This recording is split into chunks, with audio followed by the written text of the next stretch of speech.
லக்ஷ்மி ஸ்ரீ சேனலில் இன்றைக்கி வந்து ராகியை வச்சு நம்ம ஹெல்த்தியான பிரேக்ஃபாஸ்ட்டு எப்படி செய்யறதுன்ட்டு பார்க்கலாங்க.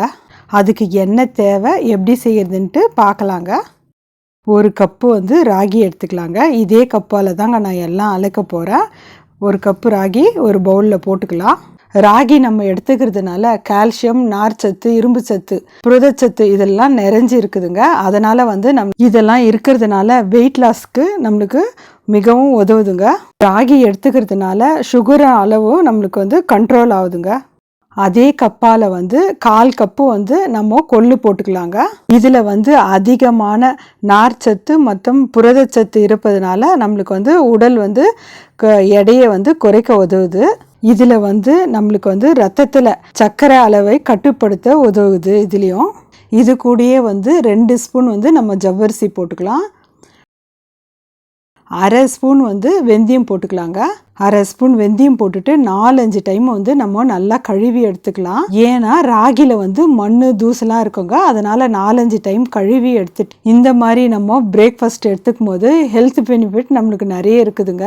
வெயிட் லாஸ் பண்ணுறவங்களுக்கும் இந்த மாதிரி பிரேக்ஃபாஸ்ட் எடுத்துக்கணும்னா நிறைய யூஸ் ஆகுங்க. பாருங்கள், நல்லா கழுவி எடுத்துன்னு வந்துட்டேன். இப்போ வந்து தண்ணி வந்து நல்லா ஊற்றி ஊற வச்சிடலாங்க. இது 8 ஹவர் ஊறணுங்க. நீங்கள் ஓவர் நைட் கூட ஊற வச்சுக்கோங்க. 8 ஹவர் மினிமம் ஊறிச்சுனா தாங்க நம்மளுக்கு வந்து நல்லா மெசியும். பாருங்கள், 8 ஹவர் நல்லா ஊறிடுச்சுங்க. இப்போ இதில் இருக்கிற தண்ணியை வடிச்சிட்டு நம்ம மிக்ஸி ஜாரில் போட்டுக்கலாங்க. மிக்ஸி ஜாரில் போட்டு நம்ம உடனே வந்து தண்ணி ஊற்றிடக்கூடாதுங்க. ஒரு 2 சுற்று ஓட்டிட்டு அப்புறமா வந்து தண்ணி ஊற்றணுங்க. ஏன்னா வந்து ராகி வந்து மெசிறது கொஞ்சம் கஷ்டங்க. அதனால தான் 2 சுற்று ஓட்டிட்டு அப்புறமா தண்ணி ஊற்றி நல்லா தோசை மாவு பதத்துக்கு நம்ம அரைச்சி எடுத்துன்னு வந்துடலாங்க. பாருங்கள், இந்த மாதிரி தாங்க நைஸாக அரைச்சி எடுத்துன்னு வரணும். கொஞ்சம் தண்ணி ஊற்றி தோசை மாவு பதத்துக்கு அரைச்சி எடுத்துன்னு வந்துடுங்க. ஒரு பவுலில் நம்ம இப்போ ஊற்றிக்கலாங்க. மிக்ஸி அலம்பி கொஞ்சமாக தண்ணி ஊற்றிக்கலாங்க. நம்ம தண்ணி ஊற்றி ஒரு 1/2 ஸ்பூன் உப்பு போட்டு நம்ம நல்லா கரைச்சி எடுத்துக்கலாங்க. இப்போ வந்து நல்லா நம்ம கரைச்சிட்டு ஒரு தட்டு போட்டு மூடி வச்சிடலாங்க. ஏன்னா 4 ஹவர் புளிக்கணுங்க. பாருங்கள், 4 ஹவர் ஆயிடுச்சு. இந்த மாதிரி தாங்க புளிச்சு வரணும். ரொம்பவும் புளிச்சிட்டாலும் நம்மளுக்கு தோசை வந்து புளிப்பு வாசனை வந்துடுங்க. அதனால் ஓரளவுக்கு புளிச்சா போதுங்க. இந்த அளவு புளிச்சு இருந்தால் போதுங்க. நல்லா இப்போ வந்து கலக்கிட்டு தண்ணி பத்தலைனா கொஞ்சமாக தண்ணி ஊற்றி நம்ம தோசை மாவு பதத்துக்கு நம்ம நல்லா கலக்கி எடுத்துக்கலாங்க.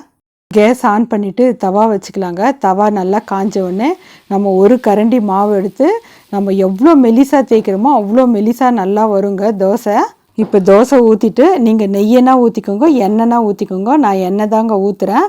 எண்ணெய் ஊற்றிட்டு நீங்கள் வந்து ஒரு தட்டு போட்டு கூட நீங்கள் மூடி வேக வச்சு எடுத்துக்கலாங்க. இந்த மாதிரி அரிசி இல்லாத தோசை எடுத்துக்கும் போது நம்மளுக்கு உடம்பு வந்து ஆரோக்கியமாக இருக்குதுங்க. நான் வந்து 2 பக்கமும் திருப்பி போட்டு நல்லா வேக வச்சு எடுத்துக்கிறேங்க.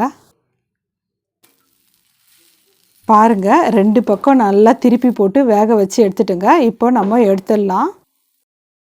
ஹெல்த்தியான தோசை ரெடி ஆயிடுச்சுங்க. இதுக்கு வந்து நான் தக்காளி சட்னி வச்சுருக்கேங்க.